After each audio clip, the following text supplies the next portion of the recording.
All right, we're live. Welcome and thank you for joining. This will be a live video on YouTube for the Housing Ownership Program. So, to be clear, this is the Housing Choice Voucher Homeownership Program. Now, the first thing I'd like to do is a few introductions, and then we're going to get into actually reading through some of the operational manual for this. This is not tips, this is not tricks, this is the actual program in its entirety. And the conversation will be rather long. And so I'd ask that you bookmark this. So as far as introductions go, I am Jay. I'm the owner of Section8Consulting.com. I've had about a 20-year career and another 10 years on YouTube, 500 plus videos.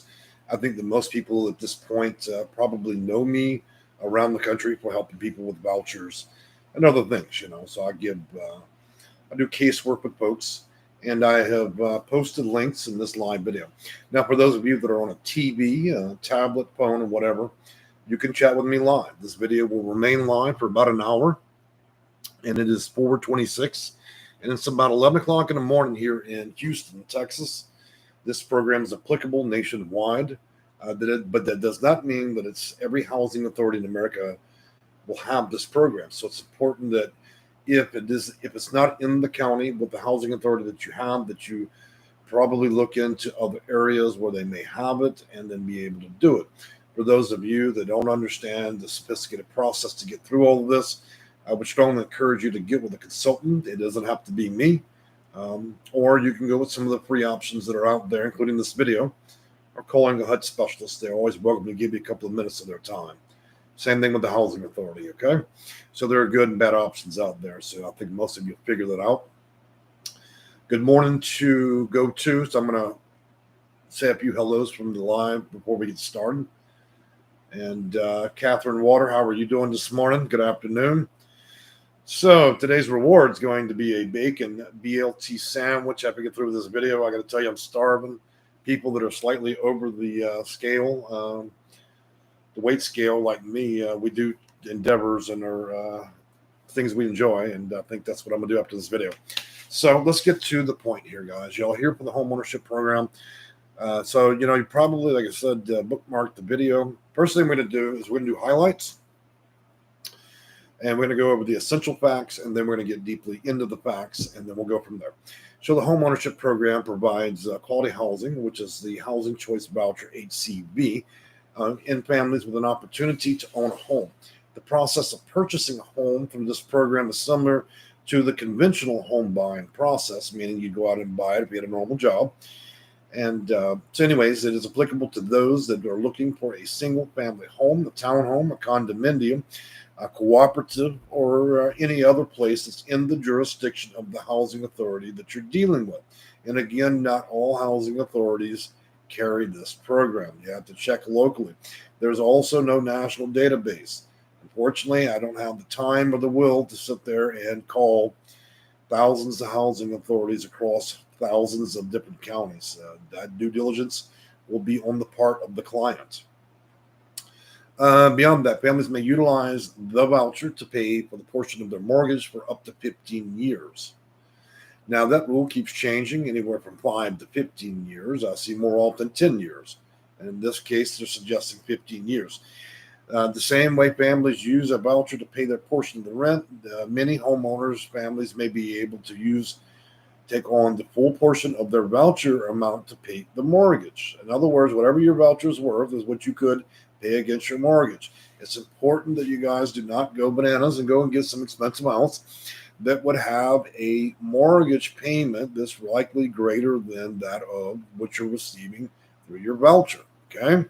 This is not a 100% welfare program, meaning that it's not going to pay the entire mortgage amount. Neither would your voucher, okay? So you still have a mortgage responsibility anywhere from 10 to 30%. And then even greater if you go and get some mortgage that has a huge note because the value of the home is huge. So the critical factors being, number one, be a first-time home owner or a cooperative member. And that means first-time owner is the principal person holding the voucher, not the occupants. Number 2, have not had ownership in any property in the last 3 years. Number 3, must earn, and this is going to change city to city, but factually speaking, around $14,000 to $15,000 annually. Of course, that number may be much higher for places like California, New York, New Jersey, and so on. Minimum credit scores, the suggested value of your credit score, and what I mean is from FICOscores.com. I don't mean from Managed Scores and all these other ridiculous places they give you free credit scores. If it is not a FICO score, then it don't mean anything to these people. So a 640 would be appropriate. However, they have been known to allow mortgages on credit scores as low as 500. I would suggest, guys, that you try to raise your credit scores to at least 580. That way you're not dealing with loan sharks. In addition to that, the lender must be approved. So, number 5, have been employed continuously on a full-time basis for 1 year, and unless you are in a fixed income, then your income has been received for a year, and then you qualify. Must be able to qualify for a mortgage loan based on the lender qualifications. In addition to the housing authorities' policies, rules, and videos that they may have you complete, you also have to meet the lender qualifications, and there are lots of those. Number 7, complete a pre-assistance home ownership and counseling program. Look, it wouldn't matter if you're doing this for, to purchase a home with your voucher. It wouldn't matter if you were doing it, you had a job and weren't using a voucher or not. You're still going to have to take classes to make sure you understand what it means to own the home, to maintain the home, to insure the home, and to be able to handle its maintenance. Okay, so that's a requirement no matter how you do it. Individuals receiving a disability income may be exempt from the minimum income requirement and may be eligible for additional term mortgage assistance. In other words, fixed income, those that are disabled, fixed income, and retired. All right, so that's your highlights. And what I'm going to do now is just see if there's any comments. Looks like we got a few people talking. Mr. and Mrs. Jones says, my county doesn't offer it. I'm sad. Well, that's all right. That just means you support your voucher to a county that supports this program. Look, it's one of the more critical things you guys can do. You can continue to put your hand out and accept money from the housing authority, or you can make that one-time critical move in your life and go own your own home. Once you own that home, the housing authority ain't going to tell you what to do anymore. It's your home. You do what you damn well please, as long as you don't violate the terms of receiving the money. That what it does is it cuts all the strings off of you and the housing authority. Not only that, but you own it, so they can't tell you how to run your own home. Beyond that, Mr. and Mrs. Sterling says, please, I need your help. If you need my assistance, then I would suggest that you take a look at the videos that I've made in the YouTube channel. In there, I've published our company information as well as this live video where you posted your comment. There are links where you can book me as a consultant if you see fit. If you do not, then you can hire a HUD specialist. As I mentioned, they'll be happy to give you 3 or 4 minutes of their time to resolve whatever issue you may have, and then they'll go from there, okay? Gemini Jones, question, if you are very low income, how are you going to pay for water, lights, sewer, and so forth? Well, there are a lot of supporting programs that offer wraparound services. Let's be clear, home ownership is not for everybody, okay? So there are wraparound. I don't deal in those wraparound services, but electricity, water, and all can be discounted with a proper referral, which may make it affordable. But you need to have it at minimum be able to handle the responsibility of home ownership and have enough sufficient income to cover those other issues. Let's not also forget the fact that if you buy a 4-bedroom home, there's nothing preventing you from renting those other rooms and dragging in another $3,000 a month in rent from whoever you wish. Again, it is your home. Nobody's going to tell you who is going to be in your home. And if you want to rent all 4 bedrooms and a living room and turn a profit, that is your business, not the housing authority. Okay, that's how you pay your water. You lease those other rooms to family and friends, and then you might, like I said, you might even turn a profit. If you're smart, go for a home that's inexpensive, and I'd look for as many bedrooms as you can get. That way, when there's a rainy day and that Social Security check ain't paying as well, then you move in Nancy, Sally, and Bob, and then you get ahead. That's how you do it. You got to think like a business person. Queen Bella, how are you this afternoon? And yes, we are live. Gale Resources, hey, welcome back. Gail, Kathy K, good to see you. All right, so we're going to get on to the operational part of this real quick. Well, there's one more comment. I'm trying to move to Montgomery County for my daughter's medical health. Can you please make an educational video about the emergency housing?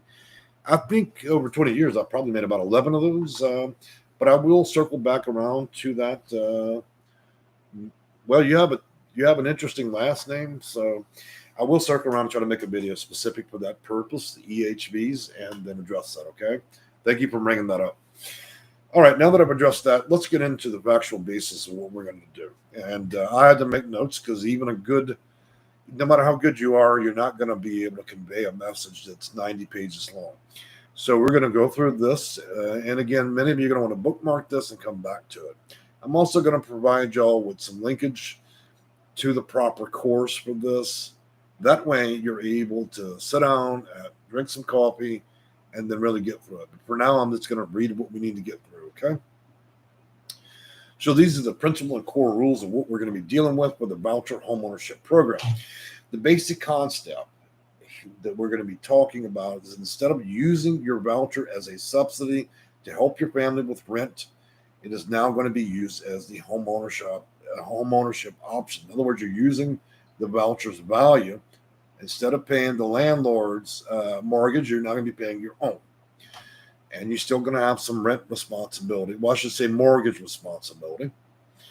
Number two, homeownership voucher. And so let's talk about how it's different. Although the family is responsible for finding the eligible unit to purchase, we should say home, you're going to have to include additional people in this plan. So let's take a look at the number of people you'll be working with. So you have the housing authority, its videos, its qualifications and classes. In addition to that, if you're a smart person, you work with a consultant. If you work with somebody like me, I'm not going to accept any type of casework in relation to the purchase or dealing with this program without it being a minimum 3 months. Let's be realistic. There's no possible way to run through this program in a single 30-day period. I do offer 3 months. It is not the cheapest thing, but it'll get you through this. So just to be clear. Now, moving on from that, besides the housing authority's policies, you're also dealing with the lender, which is the person that's also going to have additional classes you'll need to take. In addition to those two people, you're going to need to work with a real estate agent or a broker. So that's a third party involved. Number 4 is going to be if you need a consultant. And number 5, you're also going to have inspection. So plumbing, electrical, and so on.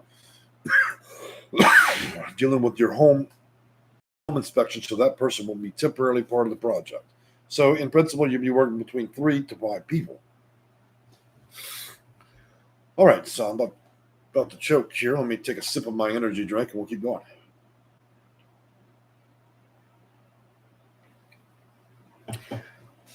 Now, the housing authority will make the monthly payment directly on your behalf. They're not going to cut you a check for that, okay? Those days are long gone. Nobody's going to be running a scam with this. So let's talk about family eligibility. In general, no family member must not have a present ownership interest in a residence at a commercial or private home.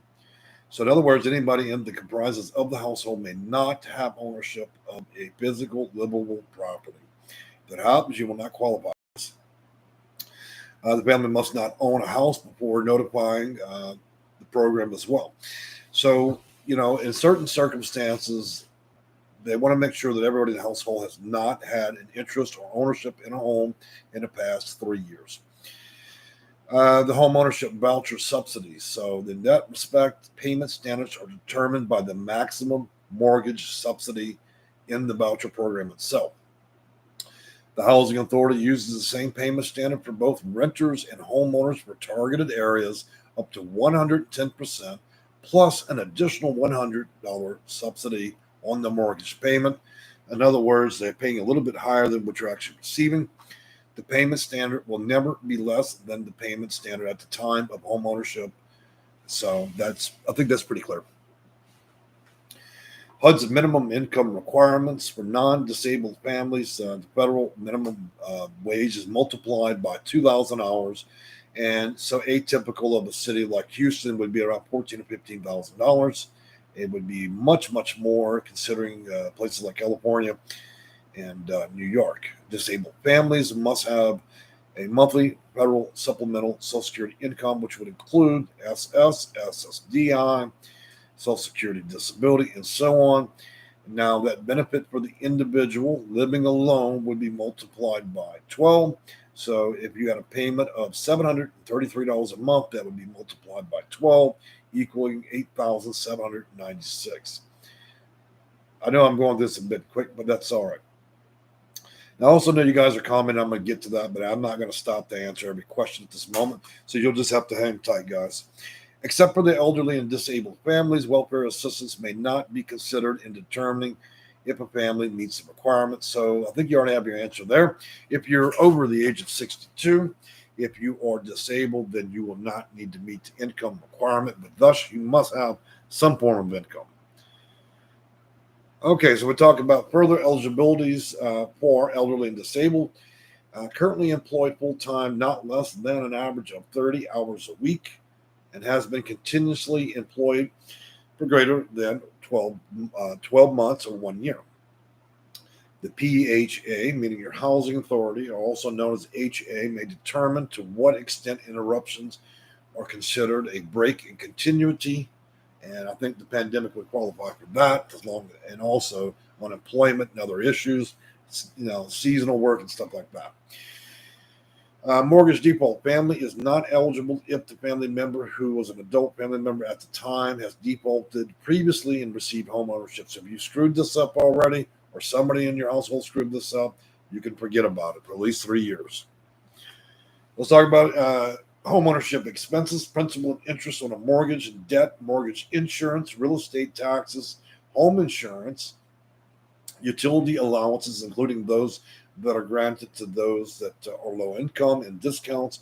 And all of these expenses must fit within your current voucher payment standard. So all this money must be fit in the standard of that. That's what I told you guys. Just because you have a voucher doesn't mean you're going to be able to get away with paying less. In addition to that, PHA allowance for routine maintenance is $21 monthly. The PHA allowance for major repairs monthly is $21. Principal interest on mortgage debt for major repairs, if the home is a cooperative or condo, may include cooperative or condo operating charges or maintenance fees, and then also land lease payments. See, this is how this all gets convoluted. You have to be careful what you buy. In addition to that, they're talking about $21 for allowance for maintenance. We all know that's ridiculous. So I would advise that you would include wraparound services to help financially support some of these additional costs of purchasing a home. It's not like this is a new invention. Clearly, there are additional things that are going to cost money that you're going to have to look into getting to help kind of bridge the gap financially, okay? If you don't know how to do that, then get with a damn consultant, because I'm certainly not going to make a long drawn-out video over that. We're going to take a pause because unfortunately we're only on page 4 of 39. I do love making these videos, but I got to tell you, the home ownership program is probably the most exasperating, long-winded videos I have to make. So I'm going to take a look at the comments real quick.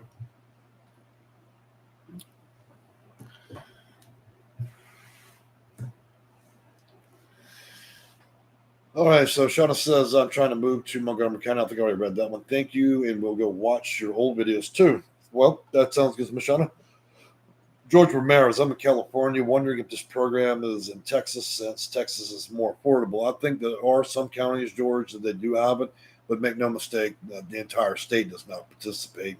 So you kind of have to wander around and figure out which counties in the state of Texas does have the program. Since I do live in this state of Texas, I can tell you that several do, but I don't have the full list at hand, okay, because it's not a national database. Queen Bella, so once you do this home ownership, you are no more with the Section 8 program, correct? Okay, let's talk about the term of this. You go out, you do this, you get the home, you're excited, you pop a bottle of champagne, you maybe get drunk and you face down on your front lawn. How long do you really have this? Let's just to keep it humorous. Okay, guys, so the duration of it would be typically 10 to 15 years. So, just to be clear, the house, you don't really lose your voucher. You no longer have a need for it. You own the home. How long is the housing authority going to keep cutting checks to pay that mortgage? They're going to keep cutting those checks between 10 and 15 years. After that, they cut the cord and goodbye. You're done. You're out of there. There's no turning back. And I need a little bit more cash out of the machine. They ain't going to do it. So let's just be clear. They cut the umbilical cord at 10 to 15 years. And after that, I guess you, Bob, Sally, and all the people you go to church with, you got to move them in and get some rent from them to help you pay the mortgage, okay? If you're smart, folks, you get you an inexpensive home, and then make sure it has lots of bedrooms and try to lease a few rooms. You got to do what you got to do. We all know this. Most people come and watch these videos. I've made enough of these. It's all about reality. If you want somebody to sugarcoat shit for you, there's lots of channels that do that. You got people in there teasing their hair and all this other drama, but what they're unable to deliver is reality, the truth, and they certainly can't talk to you from an operational standpoint where you're hearing things on a factual basis. You got lots of people out here that are experts at fidget spinners one day. The next day, they're making a video about how to be a consultant, and they don't know shit. That's the amazing thing about YouTube is that you can have a children's party clown come and make a video and claim that they're an expert in my field, when in reality, they have yet to have graduated second grade. And so it's important, guys, to focus on the reality of this stuff. All right. Now, y'all know that I always get on a tear because I see lots of people make videos about the subject matter. And look, you know what? These are the same people you wouldn't actually let hand you a cheeseburger at McDonald's. All right. Let's move on back to the facts again, and we'll readdress some of the comments there. Moving on. Family share. Family is responsible for all home ownership expenses not covered by the HAP payment. HAP payment means pretty much the voucher and its value. If the home ownership expenses exceed the payment standard, the family pays the difference out of pocket in addition to the tip. In other words, they're not going to pay for your gardening. They're going to pay for the broken window. They don't give a damn if your hot water heater works or not. That's your problem. Family share, 40% of the adjusted monthly income limitation does not apply to homeownership families. Law limits and amount for the family may pay for rent. So again, that's an obsolete segment of this. I don't really think we're going to talk about that any further. Pre-assistance for homeownership counseling is one thing that will be a requirement of this. So let's talk about that. The eligible family must attend a satisfactorily and complete home ownership counseling program required by that housing authority. Partnering agencies provide classes which are listed on that website, usually on their website, or they'll give you a list. And then community services websites, in addition, will give you a materials packet. Now, keep in mind that this round of classes is the housing authority. When you deal with a lender, they're going to have a separate set of classes, and some of them will coalesce. In other words, you're going to feel like you're watching the same old shit over and over, but oh well. That's just part of the process. Get used to it.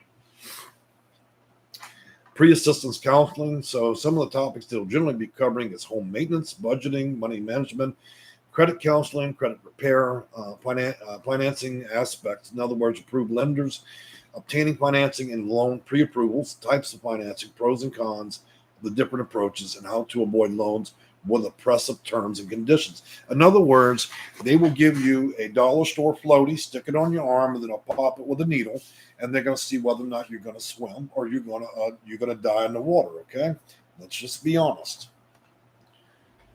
Housing authority is all about floaties and then popping the needle into it. Okay, they really do want to see if you can swim. Finding a home. Now, you're not going to make that anybody's problem, including mine. So if any of y'all thinking about having me drive around trying to look for homes, you're out your mind. That's never going to happen. The same thing. You put on a good pair of flip-flops and you beat your feet on the sidewalk, by bus, by car, plane, or train, and you get out there and you go and you look at the homes. Nobody's going to do that for you.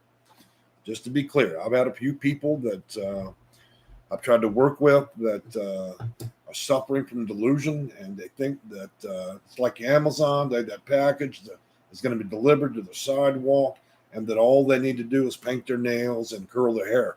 It don't work that way. People that want to get involved in this program to get home, let me tell you something, folks. You're going to work. It's going to be plenty of stress, and beyond that, it's going to take months and months and months. So if you're in for this, you're in for a penny, you're in for a pound. Just be clear. All these people, all these circus clowns on YouTube talking about you're going to go get a house for $1 and all this other bullshit. That's exactly what it is. Okay. This is how it actually works. Let's get on to it. So beyond that, the housing authority may establish time limits for a family to locate a home to purchase and to close on a home. In other words, you're not going to sit there and lollipop with them. If you never heard the term lollipop, it just means sitting on the sidewalk, sucking on a lollipop, and you can't be bothered. You got to do yoga first, and then you got to go down to the church house. Look, you're going to get the business with this, or they're going to close it down on you. Now, will they be as stringent as 30 to 90 days? Probably not. But if you think you're just going to do other things and not stay on the ball with this and go out and get a house, then they will shut it down, and then they will kill your application part.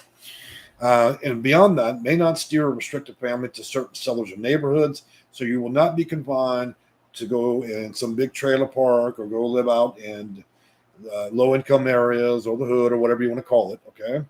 You may desire to get a home any place where you may afford to do so. You are not constrained to go and live in an area where everything's gunshots and prostitutes, all right? You choose where is most appropriate, where you can afford to live. Portability applies to receiving at the PHA, administering home ownership option, and accepting new families. It has no relevance to the case. So if anybody asks me if they can port the home they purchased, I'm going to pull my hair out, okay? You cannot port your home. I can't even believe that's actually a real question, but I wanted to address that. Eligible. So I think there are some eligibility requirements we should probably go over, just in case some of y'all are unclear.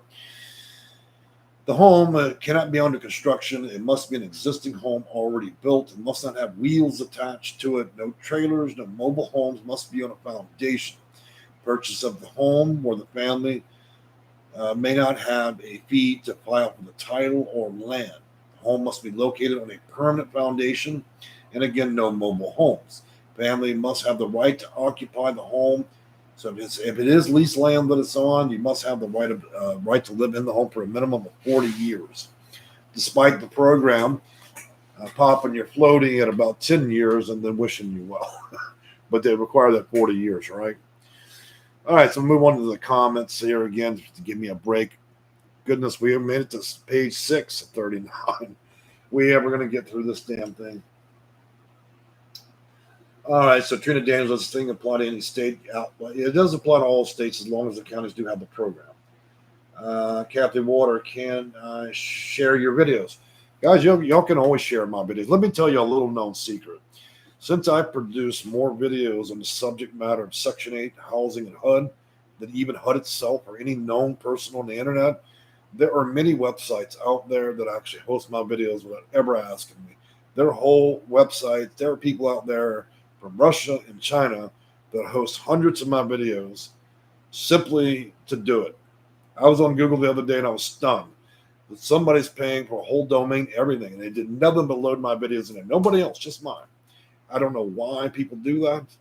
I don't know what benefit they're doing it for, but I can only assume that they're probably teaching my videos in different languages in different continents and other countries.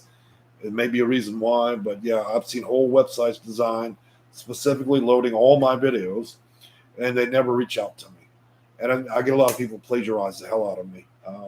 In fact, a lot of articles that are written, probably about 30% of the articles across Google are people actually plagiarizing the living shit out of my videos. I don't mind because the good word's getting out. As long as they don't distort what I'm saying, I honestly don't. I don't mind. Oh, by the way, guys, if you're not used to profanities, you're going to have a rough time surviving me. So just let you know, I like to add that element of realism in my videos. I think if we haven't grown up by now and can't handle the adult reality, then not everybody operates at 100% professionalism. I'm not worried about my reputation. It exceeds itself. So I generally do not care. Uh, Les Livingston, hi to all. So looks like Les is here. Welcome to the channel. Glad you decided to join us. Queen Bella says, thank you for your honesty, but your knowledge. And I appreciate you saying that. One I like to mention these videos before we move back onto the manual is simply this. I always appreciate people thanking me. Think about the over 1,000 hours, hundreds, over 500 videos I've made. So rarely do I get thanked about that. And I do this stuff my own time just because I want to help people. All this camera equipment, all this stuff, nobody paid for that but me, okay? And if you guys think that my channel actually makes a living, if I make a living from making videos, you're out your mind. On a good month, it's barely $1,000, okay? And I'll never be adequately compensated from anything that I do on YouTube. Trust me on that. And beyond that, Trina Daniels, once you port into another city here in Texas, how long do you have to stay on the program before you? Well, that answer actually is a multi-legged answer. Portability requires a minimum of 12-month HAP contract, and then depending on the housing authority, you could get a voucher, and then the portability be started in 6 days. It is up to the housing authority how they apply that 12-month rule, but typically you need to complete a 12-month HAP contract. Kathy Warder, you know yours. Les Livingston laughing. Diana Deborah is laughing. Leslie Livingston, we greatly appreciate you, Jay. Well, thank you very much. I appreciate that. All right, guys, let's get on back to this manual here. I'm going to see if I can actually strain my vocal cords to the limits today. Now, you'll see, when I do all these consults every week, so I do probably 1,000 clients. You'll ever wonder how I actually keep my voice? You're on the phone from about 8 in the morning till about midnight. It's hard. All right, so we're going to talk about inspections real quick when it comes in relation to this, and that's going to be a Housing Quality Standards Inspection, better known as HQS. And it also, when you purchase a home, requires an independent professional home inspection. 2 inspections. One, you must have the blessing of the housing authority gods. So you got Sally Mae. She just got her housing authority license out the bubblegum machine for about $90. She's going to come out and tell you whether or not your home's appropriate, okay? So after you lap her out the door, then you actually get a real professional there that's going to do an independent professional home inspection, okay? These are people that actually didn't purchase their little license out of a bubblegum machine and can actually tell you what real problems are in your home. That's no offense to the housing authority. The housing authority does a great enough job of fending itself. I don't really need to blast them any. I think you all know my opinions on how well housing authorities operate. PHAs, better known as your housing authority, conducts housing quality standard inspections under the voucher program. So, of course, that's applicable and rolls over to this. It also determines the current condition is decent, safe, and sanitary. Look, nobody could sell a home unless it was all those things. Again, it's another intervention to give Miss Busybody at the housing authority something to do. You give her an ink pen from the dollar store, and you give them one of the little pads and give them something to keep them busy. Once you kick her ass out the door, then you actually get a real inspector, and then you can actually deal with your home, okay? So don't worry about the HQS from the housing authority. Now, on the for the independent professional inspection, the unit must also be inspected by an independent state real estate licensed inspector selected and hired by the family, meaning you. It's eloquently put that way because what they mean is you will be cutting a check to them. And, of course, they do have programs out there that can help you pay for that. This reports the access, adequacy, and the lifespan of the major systems, appliances, and other structural components. And anyways, your lender would want that anyways. Independent. So when you look back at the other further requirements in that, the inspection must be arranged by the buyer and to the satisfactory to the buyer is typical of a contingency clause in contracts of sale consistent with real estate practice.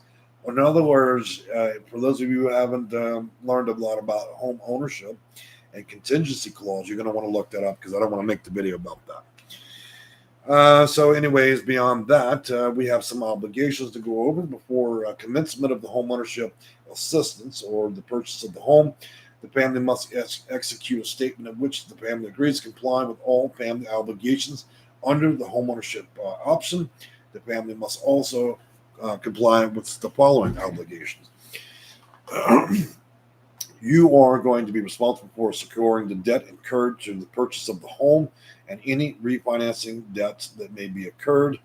The family may not convey or transfer ownership of the home except for the purposes of financing, refinancing, or pending settlement of the estate of the deceased family member. In other words, you're not going to transfer the title of this property to anybody else until you've met the 10 to 15 year requirement. Okay, they're wise to that. Home ownership obligations continued. I would suggest that the family must notify the housing authority before moving out the home, or if you're going to default. And of course, people that are going to default don't normally notify. Moving on from that, I think we addressed that no other prior family members can have contingent ownership in a property prior to the 3 years of this. And then the next thing is going to be further obligations to comply with the terms of the mortgage to families only. It must be the only residence in which you own. You must report changes in composition and income. Now, the composition is important. That just means additional, negative, or plus additional members in the household and the family obligations under the program. In other words, sometimes they will try to say that you cannot sublet, but that is not true. All right, guys, we're going to start wrapping this up because we're getting into the material aspect of this where it's not going to be so important. But the time limits do not apply to elderly and disabled. But we talk about a maximum terms of 15 years if the initial mortgage has a term of 20 years or longer. So you see a caveat there. 15 years if the initial mortgage has a term of 20 years or longer. In other words, you can continue to get the housing authority to pay for 15 years if you pick up a mortgage greater than 20. If it is a 10 years or less, then you will get less than the 15 years. Time limit does apply to the initial purchase, and that's where I'm going to stop. We only managed to get to page 9 of 36. Oh, Jesus, I really do hate having to do these videos this way. I'd rather just factually tell you guys. Here, let's just summarize this, and we're gonna wrap up the video. It's too extensive, really, for any one person just to make a simple video about the subject matter. Okay, one, it's complex. Two, it's very rare that many people get through this on their own. My advice, strictly with most of you guys, is get a consultant, get somebody that does what I do, get with an attorney, get with a broker, somebody that's highly experienced. This is not something you're gonna pull out your duct tape and you're gonna fix a leak in a pipe deal. It's complicated, and if you don't know what you're doing, you could end up burning a whole lot of time. You could fail yourself out of this. You could end up violating your HUD contract. You could lose your voucher. But for as many reasons as you could fail this, you could also succeed. It's important that you understand that there's a limit of time that's involved in this, and it won't be greater than 6 months. It requires a big time investment on your part, and no matter who the person is that's working with you or not, you're going to have a lot to read to qualify. So, all right, I'm taking a look at the comments, and we're going to start wrapping this out. Trinidad says, what if you're disabled already and have housing? Well, then you're not. Then you put in your 30-day notice to vacate, and then you would be applying for the home ownership. Thing is, you're going to have to transition into home ownership. So yes, that would be the case for you. Love Henderson says, hello, do you have any information locating commercial properties for sale that are not Section 8 properties? Well, no, because I would be a different type of consultant if that were the case.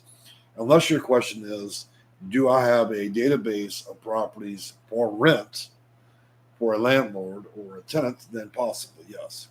In that case, Mr. Love or Mr. and Mrs. Love, I would say reach out to me. So let's get out some links here today.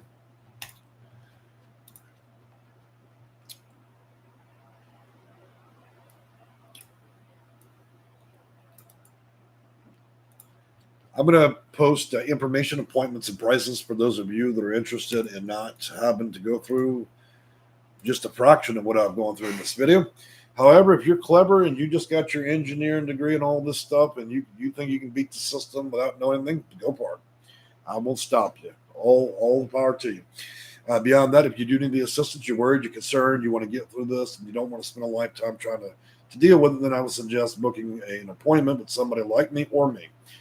The minimum requirement for it would be 3 months. Under no circumstances can we get this done in 2 weeks, a month, or even 2 months. It would be a minimum of 3 months. And then there's a lot of conversations that have to happen. There's a lot of paperwork involved. And then fundamentally, because I haven't met most people that book me, there's also the reality that we're going to have to look at your credit score and see whether or not it's healthy. If we've got to raise it. And so there may be several detours. The main thing you should go away from this video with this is it is certainly possible. Do not allow, this is designed for people that don't have great credit. This is designed for people that may have never even owned a home. So don't talk yourself out of it. That's not the goal of the video. I just want to suggest that you need to try as best you can and not give up. So if you think you can handle a couple of months of misery, possibly, and a lot of work, and it being a big pain in the ass, then I think it'll be fine. And I find that the highest success rate are with my seniors because they have all the time in the world. And honestly, I love seniors for that because they're so persistent and they don't give up. If I could give the same amount of time and dedication that a senior gives me for home ownership, a lot of younger folks would get through this and not cry about it so much. So, well, look, I've enjoyed talking with y'all. I want you to go enjoy your day. I'm about to go and grill, do some grilling, possibly go get a BLT, and then we will make a secondary video for this, and we'll go through that. Again, we have a lot. It's a lot of content, and unfortunately, it couldn't be delivered without an additional 5 hours of videos. So I think we'll probably just try to summarize in our next video. Okay. I've enjoyed talking with y'all, and have a great week. Bye-bye.